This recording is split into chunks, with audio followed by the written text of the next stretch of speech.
Being a conversationalist has taught me that some of life's greatest value comes from the stories, journeys, and experiences of others. Through this podcast, I'll be speaking with some of the most tapped in and inspiring individuals from various different industries to unpack the gems behind successfully navigating our way through life with purpose. This is Candid Conversations on the Nicola Dawkins podcast. Hi guys, welcome to another episode of Candid Conversations on the Nicola Dawkins podcast. Today I am joined by Gabriel. Afternoon. Gabriel, good afternoon. How are you today? Not as good as you. I'll take it, I receive it. Gabriel is the founder of Sion. Are you founder or would you say owner? How do you introduce yourself? I'll say both, whichever one works. Founder of Sion London, which is an amazing restaurant in West Dulwich. That previously was in Birmingham, right? That's correct, yeah. Cool. And then recently opened in West Dulwich. It's doing great things, so do check it out. Gabriel, I'm so honoured to have you here today. So am I to be here. Amazing. Don't keep returning my compliments. You don't receive it. Yeah. But I've got like an amazing conversation in my mind that I've been waiting to have with you for a long time. Because I've been watching and taking notes just of your journey and the amazing things you've been doing for a very long time now. And just to unpack that all today and collect some gems from you for the people and all that good stuff. I think I want to start with asking, who is Gabriel? I'm Nigerian. I was born in Ondo State, which is a place in Nigeria. Left there when I was 1 to come to England. I'm Yoruba, which is basically the Las Vegas of the tribes in Nigeria. We're the most important set of people in Nigeria. I'm sure the Igbos would disagree, but... There are Igbos, there are other people, but we don't really reckon with them. And Nigeria, as well as the Dubai of Africa, you know, so just in case you wasn't aware where Nigeria was, it's a nice city in West Africa. And funny enough, people don't realize that the highest population of Nigerians outside of Nigeria is in Brazil. Really? Yeah, because during the slave trade, that's where a lot of the Nigerians were sent to. So if you actually Google it, there were more, outside of Nigeria, there are more Nigerians in Brazil than anywhere else in the world. But yeah, so I'm Nigerian, that's who Gabriel is. And who was Gabriel as a child? And I asked that because what I see from you in this present day is someone who is very, and we're going to unpack all of this, but someone who's very tenacious, very kind of goal orientated, and you have a hunger within you to achieve not just what is borderline success, but I can see your hunger for greatness, and we will unpack that throughout our conversation. But I want to know who was Gabriel in school? Who was the 5 to 7 year old that something was planted in you to bring you to who you are today? 5 to 7. That was an interesting era. That would have been around 5 to 7 would have been, I would have been what? That was 1989, 1990, which was pretty bad time for Africans in the UK, especially in school. It was an interesting time because bringing Eba to school, bringing red stew. You know, my government name, my actual Nigerian name is Baba. All right. So, did you go by Baba? Yeah, in school I went by Baba. Not the typical Baba. Yeah, but unfortunately, there was songs like Baba Black Sheep. Oh, stop you know, it. Ali Baba. There was some. It wasn't the nicest time being an African in school, to be fair. But I got bullied in school, and then what I had to do was join the bullies to stop getting bullied. Then I became a bully. Didn't grow up very rich, so you had to find other ways to make yourself adequate in school. So maybe you became the class clown. Maybe you. I'm guessing that was you. Yeah, I was a bit of a jester in school. That was my way of combating the fact that we was poor. So maybe I might have a pair of plimsolls, which I wear for PE. I wear for school. I wear for church. You know, we wear for outings, and I would make reference to my inadequacies before you do, so that way you can't use it against me. So if I'm already making a joke about me having just one plimsoll, then no your shoes, joke's not gonna happen. Your joke isn't gonna fly because I've already mentioned it. So yeah, between the 5 and 7, that's when you kind of start building your character, and you kind of start, not saying knowing who you are, but you start kind of trying to fit in, and you start figuring things out. But I think that was, it wasn't easy being Nigerian, especially when your mum was technically fresh. So you know, she might come to school Flip-flops. In flip-flops, you know, the back of the heel's a bit flaky, you know. And then, you know, back then it was a Jerry curl. So one of my Jerry curl, the wet look. Okay. You know? So I don't know if you remember watching Coming to America. You know, when the guy had the soul glow, that was my mum. So, and then sometimes mum might come into school with native. And, you know, the young kids didn't. With a name like Baba and your mum turning up like that, it was a lot to carry on your back. They didn't understand what that was. Why she was wearing like a bed sheet. They'll say, oh, Baba, why is your mum wearing a bed sheet to school?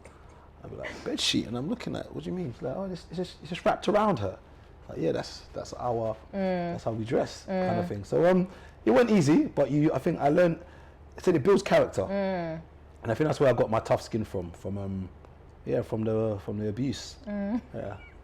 I see a lot of that in you in this present day.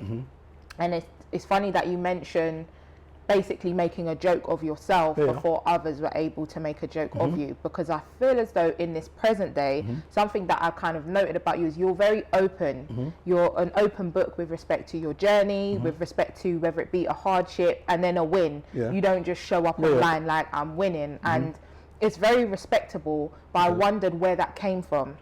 I think with social media, I think we find, and in general, we find that all you see is the highlights, and people will show you what they want you to see. And the problem with that is, some people are very naive to assume that everybody is winning. When some people are, a lot of people are winning, but there are the pitfalls to it. And especially when you talk about being self-employed, people act like it's a walk in the park, like you become self-employed, you know, you leave your 9 to 5, I don't want to work 40 hours anymore, I'm going to become a boss and just do 5 hours a week. It doesn't work like that. I mean, and I think it's that myth that I'm trying to dispel, where people think that it's just a walk in the park, and it's not. Sometimes you're up, sometimes you're down. And especially with men, not saying I don't focus on women, but I'm a man, so I can only relate to men. And a lot of the things we go through stress-wise is to do with money, to do with our careers. And I just try to be as open as possible so that the younger lot coming through can see that it's not easy, to show that if they are feeling down or having a bad month or a bad week, that it's normal, that it's okay. You know, and that's my main thing, is to try and show that it's not a smooth sailing ship. For some it might be, but I'm going to say for me it's not. So even I don't the want ones anyone, that appear to be smooth sailing, there is some turbulence in the background. There always is, whether it be personally, whether it be with the business, there's always going to be some turbulence. I don't think anybody wants life if there's no turbulence, because that's where, like you say, your character's built, where you learn, and I feel like that's where the value comes from, is the turbulence. So so I think it's just to kind of just show that, and also representation is key. So I try as much as possible when I speak to guys who are self-employed and they are doing whatever is classified as well for themselves. I try to get them to speak up as much as possible so that the younger lot can see that there are other routes to making money. So it's not just sports and entertainment. And once again, there's nothing wrong with doing sports and entertainment, but it seems that typically what we want to aspire to when growing up, it's often either a footballer, basketball player, a rapper, or a singer. It's something to do with entertainment. And if that doesn't work out, sometimes we fall on the wayside and think there's nothing else. So it's just to show that there are other avenues. You know, you can go into property, you can open restaurants, you can do, there's so many other ways to do it. And I think it's important that those who are making money in other fields, not to flaunt that they're doing well, but it needs to be shown that they're doing well, so that someone else can look and be like, oh, so what do you do? Oh, I sell t-shirts. Oh, okay, wow, how do you do that? Then you show them. Because a lot of the times, why a lot of the young boys get involved in street crime, primarily it's to defend their area, but a lot of the time it's to make money. And that is the bill and end, is to make money. Definitely. And it's the older lot who would then show them how to make money illegally. So everyone that I know that started selling drugs, it was someone older than them that showed them. You know, and the only reason why I didn't sell, well, I tried to sell drugs, but I didn't have the heart for it. But eventually, one of my sister's friends used to sell cars. So I'd actually see him driving all these different cars. So I asked him, I said, oh, how come you got all these cars? And he was like, oh yeah, I go to auction. So he then showed me how to go to auction, how to buy and sell cars. So and it's the same formula. Simple as that. Only you got a better mentor, so to speak, to show you how to do it in a legitimate way, which is brilliant. What led you into entrepreneurship? I would say it was, funny thing, it was the cars. So I think from I remember I bought a car once. I think I paid, like, it was a Corsa, Vauxhall Corsa. I think I paid about £1,200 for it. And then I sold it for, I think, £2,000. And I was You did that with a Corsa? Yeah, Vauxhall Corsa, yeah. A British-made Corsa? Yeah. How? Yeah. And it didn't break down in the interim? No. Okay, because Vauxhalls aren't my friend, but okay. It was fine. So I made £800 of it. I was like, wow. This is interesting. So I thought, let me buy another one. So I started researching what they're selling for. And then what I did is I went onto one of those insurance sites. I think it wasn't Money Supermarket, but it was one insurance site that I went onto to check to see what are the most popular cars that are searched for insurance. Right. So that way I know what are the cars that people are generally wanting. You know if that makes sense? Because if people are searching insurance for these cars, that means that they're looking There's a demand for them. it, yeah. So I started researching what cars are searched for insurance the most. And I saw that it was like Corsas, Puntos, like all these first time buyer cars. So I thought, okay, let me just try and start buying them. So I then went onto, I don't want to give them advertising, I went onto a car selling website. Okay. And then I started checking how much they're going for. Right. So then I realised that for me to make any money from it, I've got to try and sort of buy it at £800 less, so that I can sell it for what it's going for. And then people are always going to try and knock money off. My margin was to try and make £500 off a car. Okay. So I'd buy it for £800 less, put it up for the price that it's going for, and then if someone wants to knock off £300, I still made £500. Right. So that's how it started. How old was you at this time? That was 2000 and I'd say 3, 4. So that means I would have been roughly around, I would say I left school 99ish. That would have been 16, 17, 18, 19, 20, 22. Early 20s. Yeah, 22, yeah, so 22. Okay, because I noticed you mentioned you're basically going on to do the research of what cars were popular at that time. And that's another thing that I feel like I've taken from you is you're very kind of analytical when you do your research and you have a look. Where did that come from? Because at 22, not many people are going, right, let me research the market. So where does that come from? People always get onto me when I say that you can't teach business. Because obviously there are business courses out there. But I think it's something which you just have in you that it's, I don't know how to explain it, but you can teach someone the books in the same way you can write a recipe of how to cook jollof rice. But you know, sometimes you might look at the recipe but not be able to cook it like somebody who just does it by sight and by taste. Do you know what I mean? You can teach business, but I'm going to contradict myself and say you can't. It's either it's in you or it's not. It's not. It's like teaching someone to ride a bike. You can teach someone how to ride the bike, but you can't pedal. Is that what you're saying, basically? So it's just like a lot of people go into business and I watch them doing it and I'm just like, you can't, it's either in you or it's not. Do you know what I mean? And it's even things like I say problem solving. Yeah. Most businesses are about solving a problem. You know, there's a reason why we go to convenience stores because it's local, it's right next to us. We don't want to go all the way to that place. It's convenient. Every single thing that you can think of business-wise, someone has thought about a problem that needs to be solved. Do you know what I mean? In the same way, if you open a restaurant, you've got to think of a niche. You've got to think, okay, what do a lot of restaurants not have? What do people generally want in a restaurant like that they're not getting? And you've got to try and find that gap and then fill it. And I don't think you can, I don't know if you can teach it. There's some things in business that you just can't. Like you say, it's in you. My mum's a hustler as well, so my mum is probably come from my mum. My mum's a hustler. And maybe from the way you grew up, because like, I mean, it's not to say everyone who comes off of an estate or from humble beginnings like us would have that in you, but it pulls it out of you. Of course, you're forced to be resilient and make the best out of anything. So you started in cars. What brought you into the hospitality industry? Because you're a restaurant owner, successful restaurant owner, going from strength to strength. Keep it, don't return it. You're going from strength to strength. Honestly, and I do want to give you your flowers on that aspect because I watched you start, you kind of done a demolition, so to speak, of the space that you took over in West Dulwich and started to rebuild the restaurant. And just as you were about to launch, lockdown hit.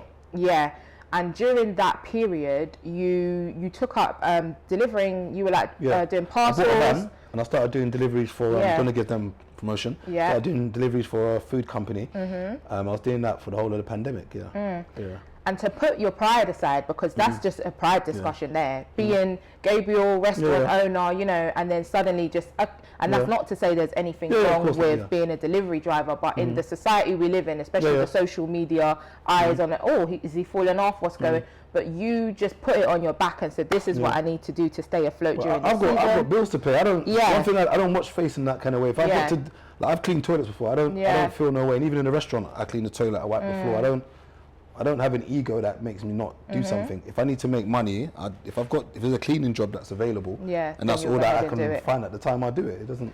So in sharing that, because you could have done that silently, you could have just went offline for the whole of lockdown, done your delivery. So what was your intention behind sharing that process with once again, to show again that it's not all, you know, dandelion on burdocks. It's not all roses. Sometimes you're going to have to do things that you don't want to do to make ends meet. And also for maybe someone else who is out there, who is in the same position as me, might look at that and be like, oh, you know what? Okay, you know what? Let me get off my bum and actually do something. Yeah, that's brilliant. Yeah. And you do inspire a lot of people. I don't doubt it at all. In terms of keeping your mental intact during these changes, whether it be you look, because that's quite a blow to be ready to open a restaurant. It was big. And of course you probably had projections, so you maybe spent this much on a renovation, but thought I'll recoup that in the next 6 months, but that 6 months didn't show. So mentally that's a lot to take on for one person. How do you take care of your mental, and do you think there is a kind of lack in terms of the consideration of men's mental health, because that's a popular topic as well? Well, if you talk about men's mental health, when we talk about suicide rates, men are 3 times more likely to kill themselves than women. So as much as it is a man's world, as they claim, something's clearly wrong and there's somewhere disconnect. I'm happy that I've got friends around me that I can talk to. I've got family that I can talk to, and also I know when to take sabbaticals. So for instance, when I need to be by myself, I know when to separate myself. I think primarily I don't take things, it's a good and a bad thing, but I don't take things too serious. You know, so even when the restaurant closed, I said, I just got to get on with it. I can't, there's nothing I can do. You just crack on. There's no, what am I going to do? Don't let me go wrong. I sat on the restaurant floor when they made the announcement, because I was meant to open on Mother's Day. So I sat on the floor, I was like, wow, I can't open. I even went on Google again to check, to make sure that it wasn't a hoax. Like, you can't open. I can't open. So I sat there and I was like, raw. And I'm not gonna lie, there was a part of me that obviously I was sad, because I'm thinking it's time to recoup some money. And obviously this is my livelihood. I don't do anything else. Obviously I can do other things, but this is where I make my money from. So it wasn't easy, and you got to bear in mind that the time when lockdown was announced, that same week my dad was caught COVID, and then he passed away a few weeks later. So basically during that time, my mum has cancer. My shop got closed because of COVID, and then my dad passed away. So it was mad, but what I did was I kept myself occupied to try and keep myself off it. So the van driving was more therapy than anything. So I was in my little van driving around doing my deliveries, and because they were like long 11, 12-hour shifts, by the time I got home I was tired, so I'd just go home and sleep. And I used to get up at 4:30 to start my shift. So I was able to keep my mind off it, if that makes sense. But once again, I've got friends and family, and I wouldn't say that I don't like the way when people say you're strong, and I even hate when people refer to black women as being strong. As to say that you've got Wolverine skin, and your skin is any tougher, your heart's any tougher than any other demographic. So no, I'm not strong. I'm just I just know when to pick my battles and when to take time off. So even like with the restaurant, I closed primarily beginning of April. Because I have an issue with my chefs. So you know, people say, oh, but you can't close, people are going to think this. I don't care. And also I needed a break as well. It was just getting too much, so I decided to close. So I'm going to open back now June the 1st, but I took 2 months off to close. Like, it's my, too many times people care what, don't get me wrong, I care about other people's opinions. Like everyone cares about other people's thoughts of them, but it's to an extent, like it's not going to be to the detriment of me where I'm going to stay open or keep getting stressed just so that everyone else can think that, so okay, Gabriel's successful, he's doing well. No, it's not going well. Like I can answer up and say, it's not going well, so I need to close and restart. It doesn't bother me. Like I might have lost some money during it, and maybe lost some face, but it's me I'm the one paying the bills. I pay the I bills. respect that. I agree. You know what I mean? Yeah. And that's why I close. And I was one being stressed. There's no point me walking around acting like everything's okay when the back end it's not. Yeah. You close. No, That's one thing. I know when to. Putting your self-care first. Yeah, I know when to just. That's brilliant. Slow down and start again. Yeah, that's why I don't get too stressed. Couple of things you mentioned in that. The first one being, of course, your parents and everything that was happening there, which my heart goes out to you for that. What I do notice is when you express these things, because you've shared it with us online before. I know you're a jokester. You like to put a joke on everything. And I wanted to ask, is that a coping mechanism for you? Because when I wanted to cry when I watched your stories and things and your videos when you put these things out, and I noticed even in a serious situation, you always put in the little joke and you giggle, but there might be a small tear as well because I feel you know your heart, and I'm sure the people feel the same. So have you used your sense of humor almost as a coping mechanism during those times? One thing. I've nothing against people who cry online, and literally, I just look at it and think, so do you get the camera angle? Wait, do post. you cry? Oh, no, the filter's not on, let's start again. Like, if you want to cry online, if that's your process of healing, no problem. For me, I've done my crying before. Right. So I've already come to terms with what's happening. So when I'm coming online to do a video, it's not to say that I've got over it, but I've done my crying already. So now I'm not doing it fresh. Yeah, you're in a space where you're able to share, and this is how you have to share it. And I try to bring humor in everything I deliver because when it comes to information, sometimes people get bored. So you've got to try and find an angle to crack a bit of joke to make it not seem as serious, but the message is still it's still being delivered. Yeah. Do you know what I mean? So it's like serious topic, but it's like, oh, I laughed a bit, but that is a bit okay, I'll carry on listening. Okay, he's talking, but it's still a serious topic, but he's somehow you've grabbed them. Yeah, digestible to them. You've grabbed them, because when you make it too serious and there's no humor, it's a bit.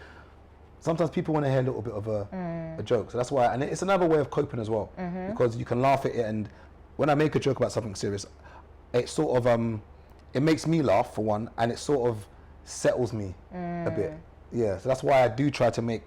You obviously can't make a joke out of everything. Yeah. Do you know what I mean? But I try as much as possible to make a joke out of everything. Add some humor. Yeah, that's my way of dealing with things. Sometimes people might find it as insensitive, but anyone who knows me knows I'm not. It's just my way of dealing with it. That's fair. Yeah. So moving on slightly, I would say that you've achieved a fair amount of success in the hospitality industry. Because we see that the restaurant's packed over the weekends. Reasonable. Reasonable. And I know what my thoughts and view is as to why you're successful to a certain degree. But before I share that, I want to ask what do you credit to your success? I'd say you have to be likable to an extent. Not everyone's going to like you, but at least if 51% of people like you, then you've tipped over the threshold. I'm hoping for at least 75. Yeah, at least, I think you've got to be likable to an extent. I think you have to create something where people enjoy coming to, and then you have to find your niche. So it's very rare that you can find somewhere with decent food, decent cocktails, and some form of a vibe to get all three of them. And also, a lot of the times, the spaces that we go in to eat, they're just putting up with us. They don't want us in there. So it's important to create spaces where our own can go to and not feel ostracized and not feel that they don't feel welcomed. So I think that's probably the main thing, because if what you're offering someone is no good, whether you're black, white, orange, green, or avatar, people ain't going to come and patronize your business. So I think it's attempting to have some kind of a high standard in what's being done, and I think sometimes some people have seen that and like, you know what, this it's actually good there, it's actually decent. I think that's why primarily. Okay, I think I would agree. I would also say that as great as your restaurant is, I've been a good few times, enjoyed it each time.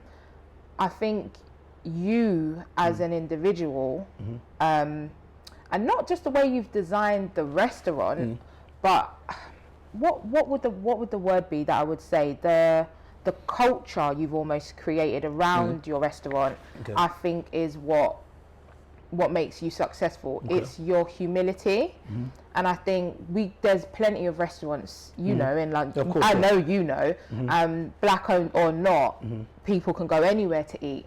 But I think I mean, I would speak on behalf of at least 50% of your supporters, because I'm sure pretty much we will have the same idea, is that you want to support Gabriel because you know, you turn up at the restaurant, and I don't know if it's still that way now, but previously it's you who opens the door and welcomes the guest. And as the restaurant owner, it's very rare that you would get that, and you don't open it as the restaurant owner, like, yeah, I'm Gabriel, I know you see me online. You say, welcome, come in, and your humility and just your ability to bring yourself here, as in you carry yourself in a way where you don't feel like you're superior to anyone.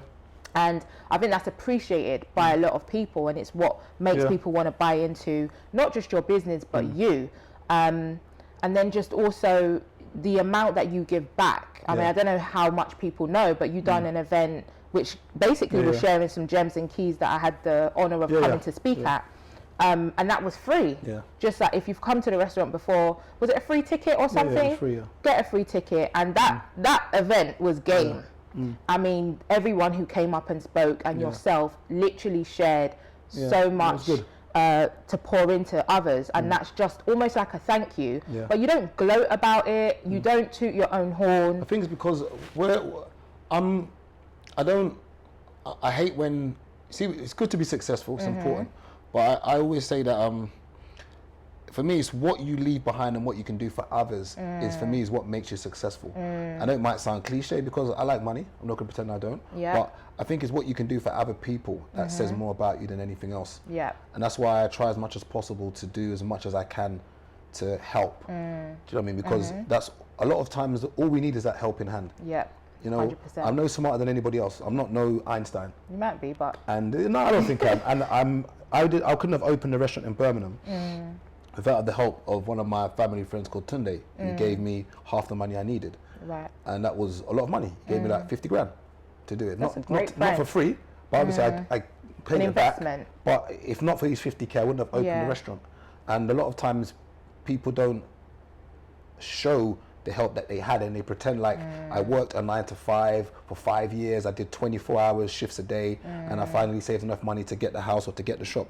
No, not quite. We've all worked. We've all worked. And how did you get this 100k? We've all worked, and we haven't saved 100 grand yet. So how? So we've all worked. There's something along the way. There's something in the middle. Like we've all got jobs. So how did you save 100 grand? I didn't. I got help. And that's why I try to help as much people as possible, because I wouldn't be, and I'm not in any great position, but I wouldn't be in a position I'm in now if not for the help of that family friend. And I always make a point of stating when I've taken loans out, when I've taken this out, because I want people to understand that it's not me working 18-hour shifts a day in a 9 to 5 that allowed me to open a shop. No, I did save. I used to do events, and then I got half the money from someone else. Do you know what I mean?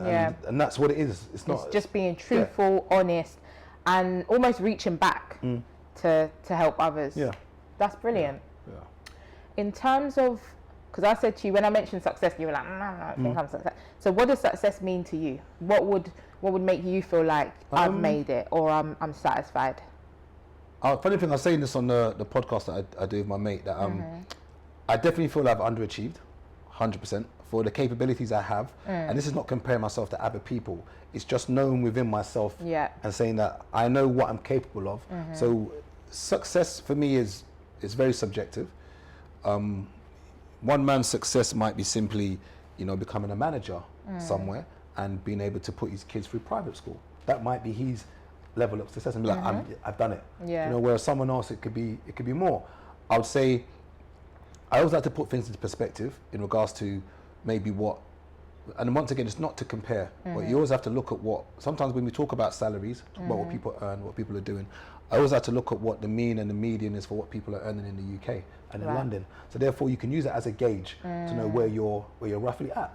So if the average salary in the UK is maybe, I don't know, 32 grand, and maybe you're on 50k, which might throw you into the, the 5% or the 10% of the UK.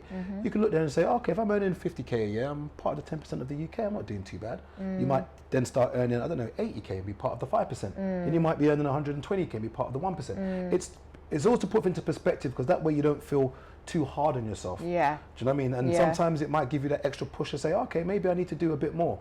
Some people, I'm not going to use the word lazy, but a lot of the problems that people have, you know, like when I got a friend who I told to start doing Uber, didn't want to do Uber, but yeah, I'm talking to you, and yet he's complaining about money. I'm like, bro, we have a car which has 4 doors. Feel like you can do a bit extra. Yeah. You know, and times are hard right now, so I don't want to use the word lazy, because obviously your mental is more important than money. But at the same time, if you're going to complain that you need more money, you've got to do something. And that's why I always encourage people to always go and study courses. You might just be £600 course away from upgrading your pay packet. There's so many little courses that you can take that could give you another hustle on the side that could bring in some more money, because we've got to do as much as possible right now, because inflation is there.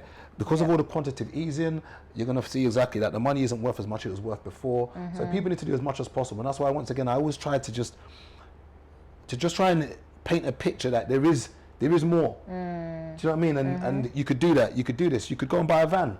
You know, start doing. There's so many little things you can do as a hustle on the side to try and make some more money. Some extra money. You know, if you've got a good DBS, you could do some child minding. There's so many different things. And what do you think puts people off doing that? Is it solely pride and ego, or what do you feel is? Obviously, you need to have a work-life balance. Do you know what I mean? So if you're doing 10-hour shifts at work, obviously you're not going to want to be working an extra 4 hours. You know what I mean? I think primarily I always say go on courses. Do you know what I mean? And just, there's so many courses you can do, like the project management course that I've done. I think it cost me like, I think it was about £1,000 or something. And yeah, it might be a lot of money, but if you could save £200 a month, within 5 months, you've got the £1,000. People are earning £300-400 a day doing project management. Do you know what I mean? There's so many different things you can do, and that's not a degree. It's just a course that you go on. Diversifying your... Yeah, it's important, man. Actually, speaking of diversifying, because you're a restaurant owner, but you got your hand in a few other pies as well. Namely, you've got, is it kind of like a give back? The cultural connection, Yeah. What is the cultural connection? Hopefully Nikita doesn't kill me with this. It's a CIC, I think it's called. Okay. And Nikita's a clinical psychologist. Right. Okay. So she's going to be a doctor by this time next year. Oh, brilliant. So what it is that we've put the CIC together where I always say that when dealing with NEETs, which are those are not education, employment or training, or dealing with children, a lot of the times you've got to work with the mind first before anything. You can't fix anything if you don't get it from the root. So Nikita, being a clinical psychologist, she deals with the mind first. So we do with the mentoring, and then what we then do is, where I'm into business, we then use me as representation to sort of encourage these young children and young adults that there is another route. And often the problem I find with and I would say representation is key again, is a lot of the times when adults come to speak to children and lecture them, the first thing they look at is the get up. They look at the image of this person. If the children don't feel they can relate to this adult, they're not listening.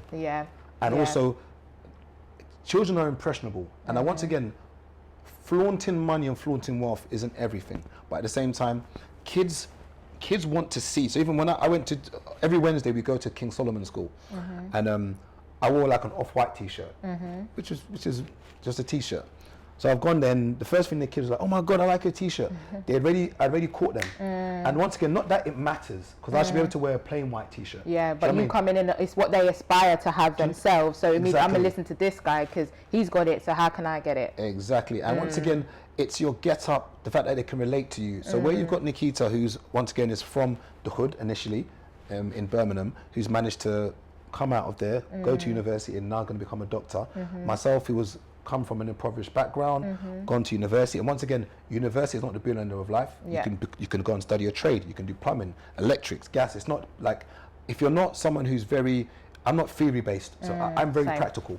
So for instance, you could give me something to fix and do, I can do it. But I'm not, if you give me an exam, I'm not good at it. But coursework I was good at. Exams, rubbish. In the same way, you've got to know what your children are good at. I was the opposite. Oh, so you're good at exams? Literally, I would never revise, never nothing. But in a test, I'll do. But I'm not a theory person myself. Very much practical. I've always said that. I was rubbish at exams. Rubbish at exams. But I'll get A's and B's on coursework. So that what we do with Cultural Connection is giving back. At the same time, we get funding for it. Right. But it does take a lot of our time, and what we get funding for isn't enough. But it's still being done. And I think, growing up, it's just everybody wants a role model. Everyone wants, whether you're a boy or a girl, everyone wants someone they can look up to and be like, okay, that's the person I want to be like. In the same way, when I was growing up, it was my sister's older friends who I wanted to be like when I saw all the cars they were driving. And it's just fortunate that he wasn't selling drugs. Right. Because if it was drugs he was selling, I would have sold drugs. And that's what people don't realize, is that that's important. Like, I'm not no Samaritan, I'm not no humanitarian, I'm not no, like, it's just that the guy who I looked up to was selling cars, and he brought me in, and I had to sell cars. In the same way, some of these younger lot will see a guy maybe doing fraud or doing drugs, and ask him, oh, what are you doing to make money? And he's like, oh yeah, cool, I'll show you. And then that's that.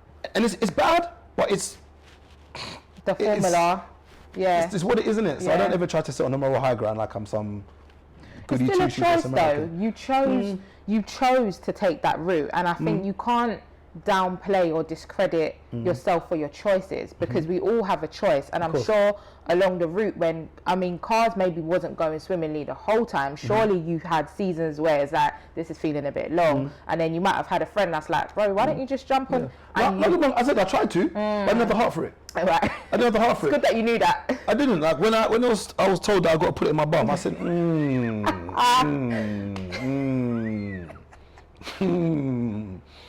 said, it's not for me. It's no longer for me. I'm gonna give it up. I said, nah. I said, I'm alright. I tried to do it, but I didn't have the heart. Because people don't realize that when you're doing certain types of drugs, when you're driving around and the police are behind, you got to plug it in your bum, because there's a lot of money to dash out the window. And when I realized that, I said, it's not for me. It's a bit techie. I said, nah, right. I'm alright. I dropped it out. Yeah. So I'm not going to pretend like I didn't attempt, but I just, it's not for me. How does Gabriel want to be remembered? Depends who's. I think primarily I'm happy that my family respect me. So that's one thing I can say, is that all my siblings respect me. Like, I'm thought of highly in my family. I think that is all I really care about. Everything else, friends and all of that stuff, don't really bother me. The fact that I can walk my head high around my family is what I pride myself in. That any family function, anything that's going on, family, friends, they all respect me, and that's what I care about the most, more than anything, is that my family respect me. And I asked that question because I think a lot of people, they focus so highly on legacy, and then they attach legacy with funds and things, and that's why I asked the question in a way of how would Gabriel want to be remembered, because when you think about the way you're remembered, it's never anything to do with finances. No, it's never family. Anything to do with it's family, right? So that's brilliant. Yeah, that's the most important thing to me, is that. I've got a couple fire round questions for you just before we wrap up. No problem. I won't ask you all of them, just because we've probably covered quite a lot of them during the discussion. The first one I will ask you, though, is what has been your biggest struggle to date? It could be to do with the business, it could be personally. Biggest struggle. My biggest struggle was trying to be a people pleaser growing up, not wanting to let people down. So what you'd do is you'd always agree to do something, and then last minute I'd cancel. Oh, you'd actually cancel, yeah, so you because I had wasn't no reliable. intention, but I just didn't want to. When they say it, I just didn't have to say no. So I'd be like, oh yeah, cool, yeah, I'll take you to the airport on Friday. And then Thursday's coming, and I'm like, oh man, this is long. And then Friday will come and be like, yo, cuz, oh man, I'll make up some story. I'll be like, yeah, you know what? Terrible. Like, there's like a rat in my exhaust pipe. So when I tried to start the car, the rat kind of blew up the engine, so I can't even go. So yeah, that was probably my biggest struggle in trying to always please people. And I realized that you can't please everyone. Right. Yeah. But that's kind of semi-people pleaser, because you didn't actually please them. You just pleased them. But even sometimes I'd do it, and I'd begrudgingly driving to the airport vexed, like, oh. Okay, so maybe learning to say no. No. Implementing your boundaries. That's my favourite word now. Yeah. My favourite word is no, and I think you should learn that too. I say no all the time. That's important. Oh, I love saying no. Yeah. Oh, half the problems that we go through now is because we didn't say no.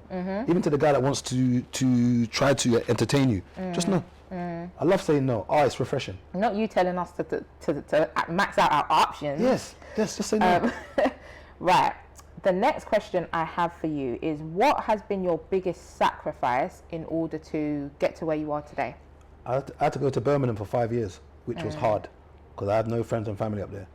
But it's what I had to do as a sacrifice to, and once again, I'm not in no great position, but to be in this position I'm in now. So that was a sacrifice of going to Birmingham for leaving behind friends, family, and just... Yeah, I literally just had to... Would you say it was worthwhile? Oh, 100%. Yeah? 100%. And actually, that reminds me, because I think it might have been at the event you done at your restaurant. Okay. But I remember you saying that, and this line was important, and I think you said before you went into the hospitality business, you used to do like promoting events. Yeah. And what you said is doing events was your mixtape to opening a restaurant, which is, I guess we'll call it your album. Yeah.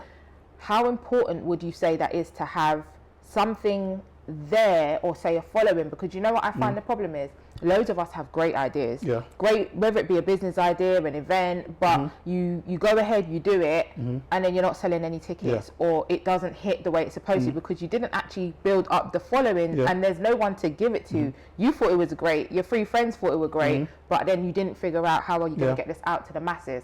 So how important would you say it is to have... I always say that you need to have a mixtape for whatever you're doing, and I use it as an analogy. So for instance, I wrote a book once, okay, and before writing the book I was blogging, so I used to do blogs which were free, and I used to check back end how many people were reading my blogs. So I'm thinking to myself, if I've got 40,000 people reading my blogs, surely 10% of these will buy my book. So it's a case of testing the waters first, where you don't have to spend much money, and then going full on. So in the same way I used to do events. So I said to myself, if I can bring people to other people's restaurants and other people's bars, surely if I open my own, I can bring them there. So it's simply the same method. Same method. Brilliant. Two last questions. I'll ask you this one first. Do you have a daily routine or any daily principles? Like you're solid, every day, this is what I do? I would say I do and I don't. At the moment, I don't have much structure at the moment, because I'm doing so many different things. But usually I go yoga twice a week. When I wake up, I don't know if it's called meditating, but what I do now is when I go to bed, I try to leave my phone in the front room, and I literally just go into bed. See, I want to do that, but I'm scared. Of what?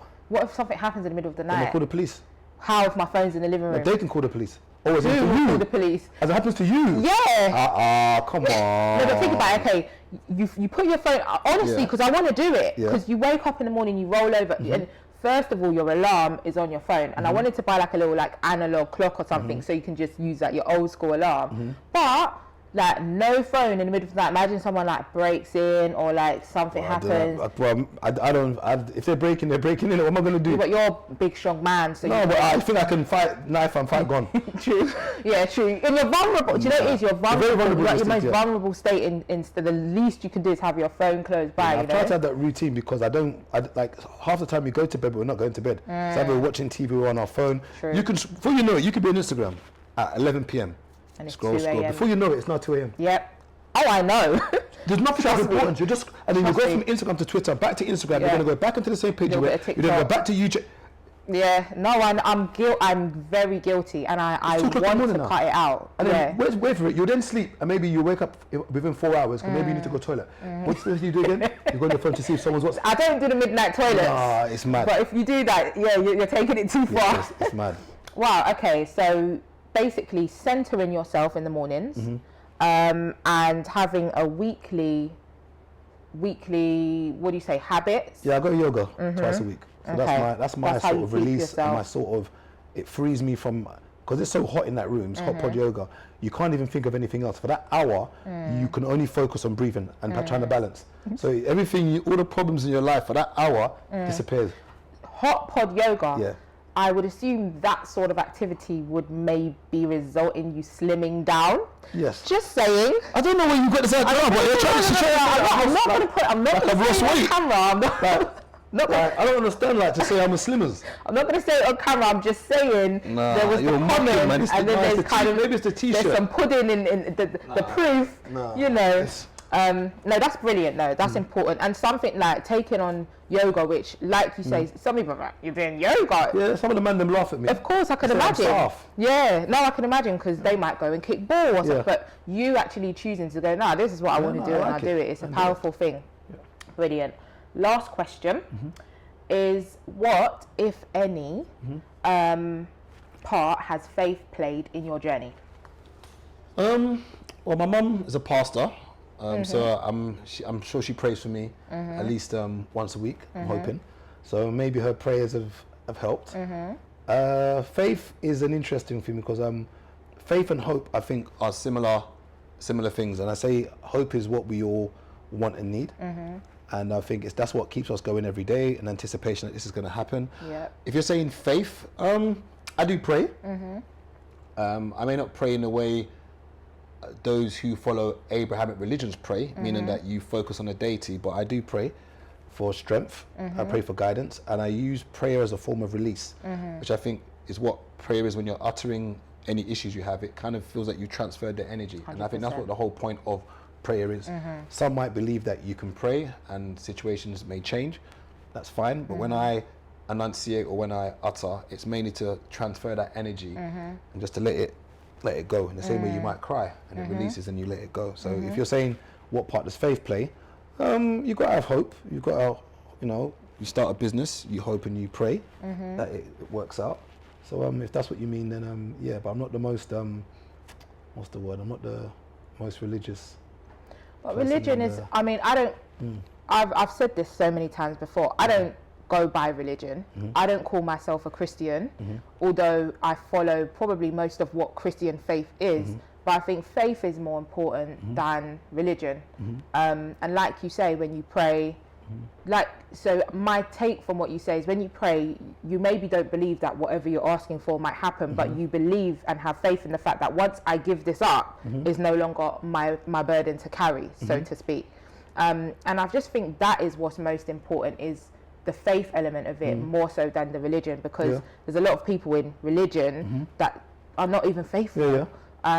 So yeah, that's that prayer, and I think you saying that it makes sense because there is a certain aura and energy about you that is light, and I know running a business, especially in the hospitality world, is heavy. So knowing that that's your coping mechanism, part of is releasing and praying and having that faith is awesome. Brilliant. Oh, cool. Gabriel, thank you for joining me today. It's appreciated. If the people want to find you online, where can they find you? You can find the restaurant at Sion London on Instagram and Facebook, and my socials is Gabriel_Sion. Brilliant. This has been another episode of Candid Conversations on the Nicola Dawkins podcast. I have been your host, Nicola. You can find me on Instagram at NicolaKBD, NICOLAKBD. All the links are in the bio. And of course, the podcast is sponsored and powered by the Purpose Platform, which is at the Purpose Platform. See you next time. Thank you.